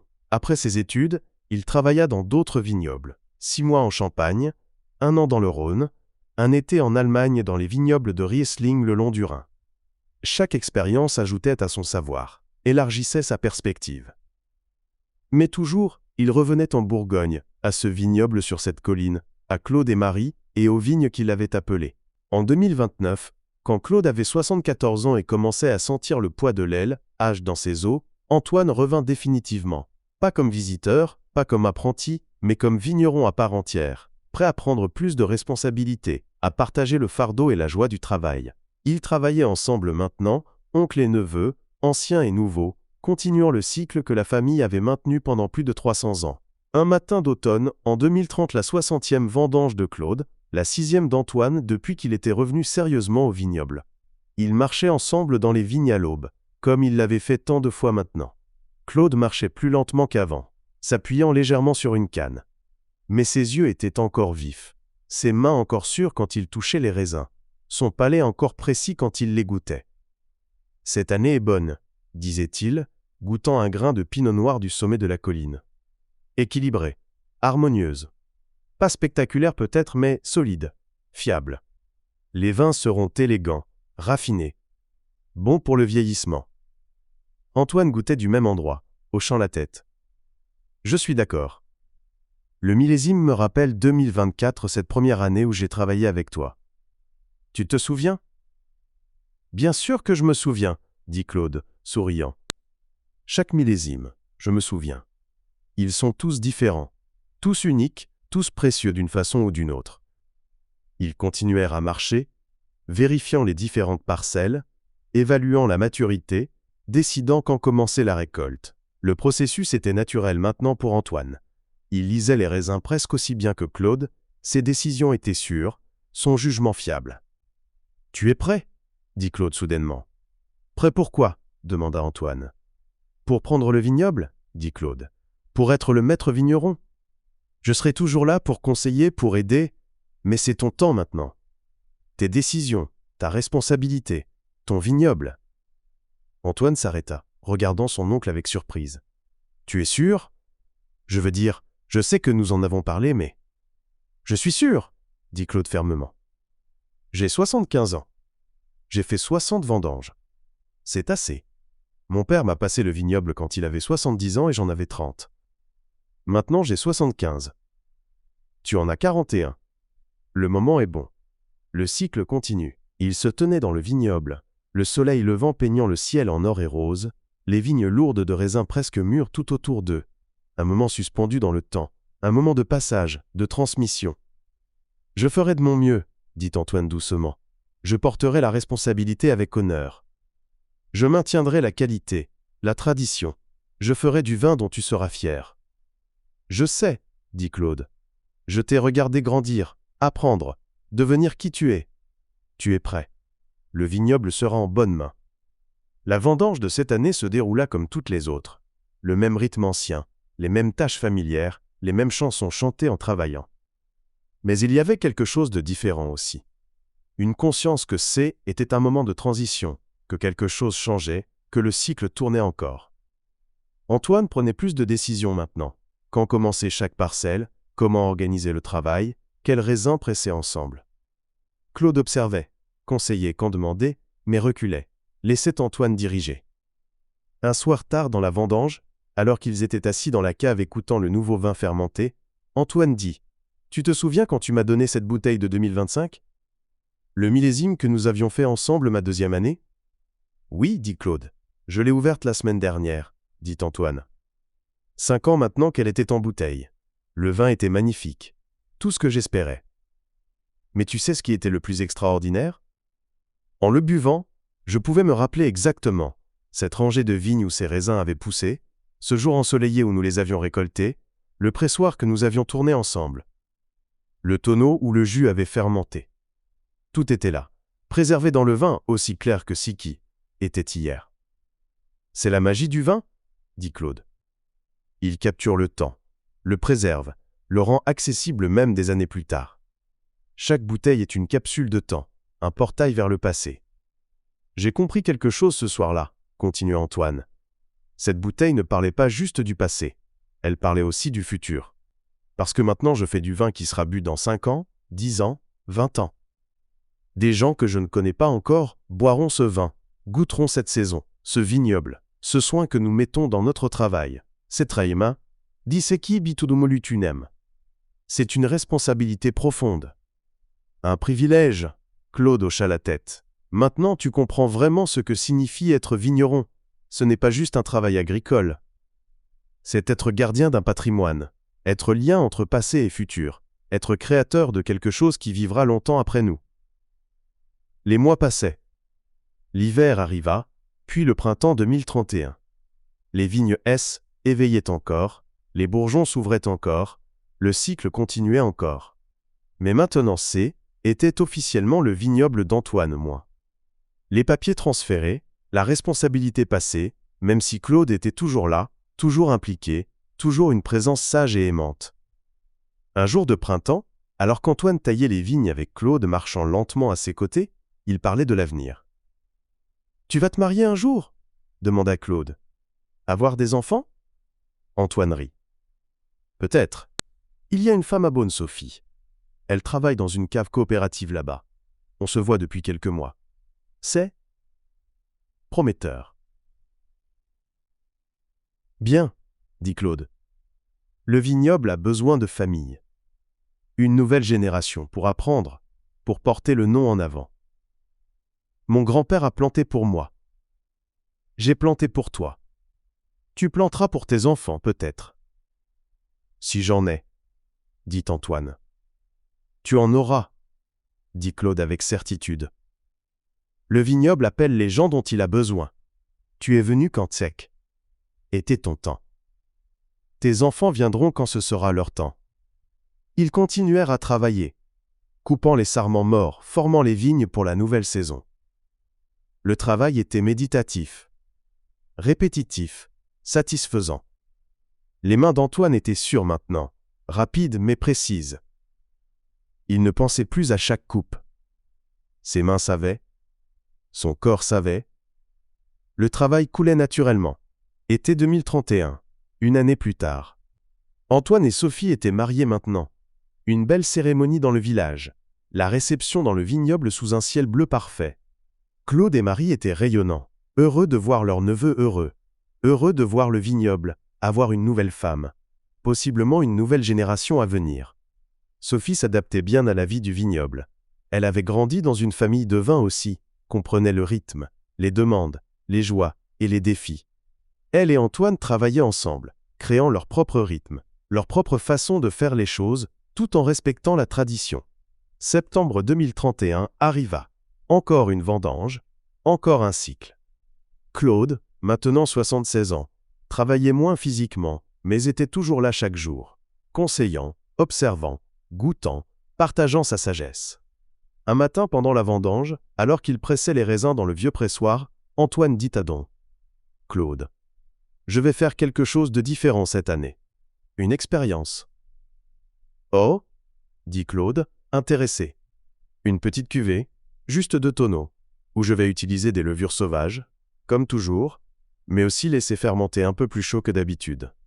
Et vieillir dans des amphores en argile au lieu de chêne.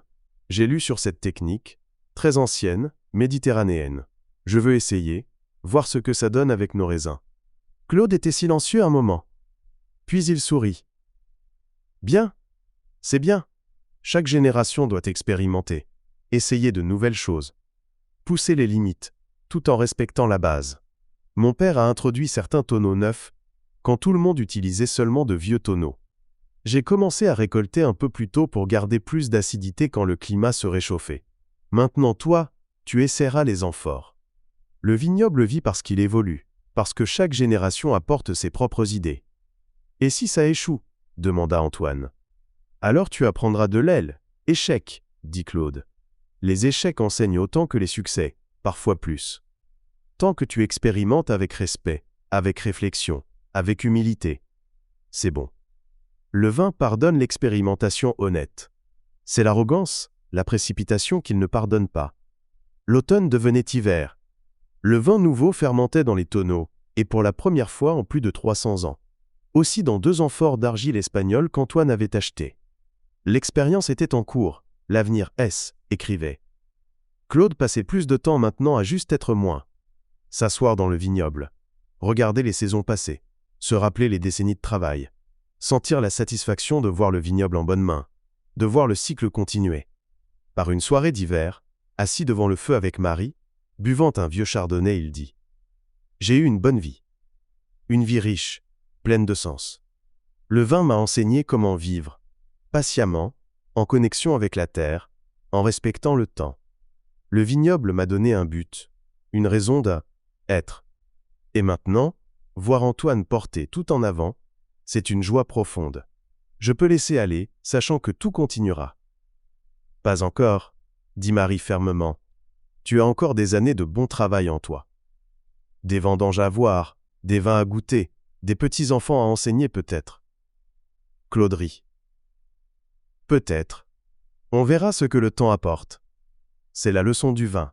Encore, nous ne contrôlons pas tout. Nous faisons de notre mieux, nous créons les bonnes conditions, mais finalement nous devons faire confiance au processus. Faire confiance que les choses se dérouleront comme elles doivent se dérouler. » Il regarda par la fenêtre le vignoble endormi sous les étoiles.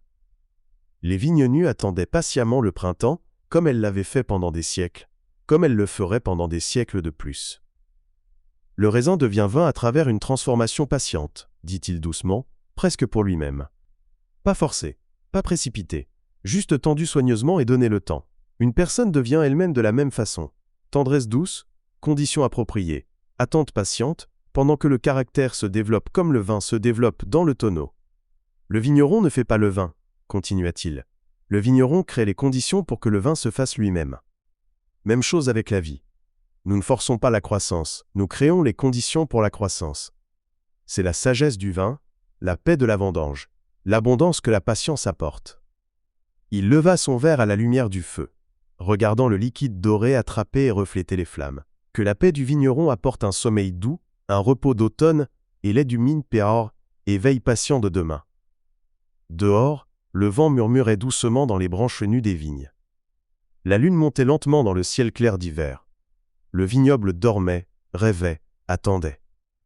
Et dans la cave en dessous, des centaines de tonneaux retenaient le vin, qui dormait aussi, rêvait aussi, devenait lentement ce qu'il était destiné à devenir. Le cycle continuait. Les saisons tournaient. Le temps coulait comme du vin d'un tonneau à l'autre, d'une année à la suivante, d'une génération à celle qui suit. Et dans cette continuité, dans ce rythme ancien et éternel, il y avait une paix profonde, une sagesse intemporelle. un sens de connexion à quelque chose de plus grand que n'importe quelle vie individuelle. C était la sagesse du vin. C était la paix de la vendange. C était l'abondance que la patience apporte. Et dans le silence de la nuit d'hiver, tout était bien. Tout était comme il devait être. Tout était en paix.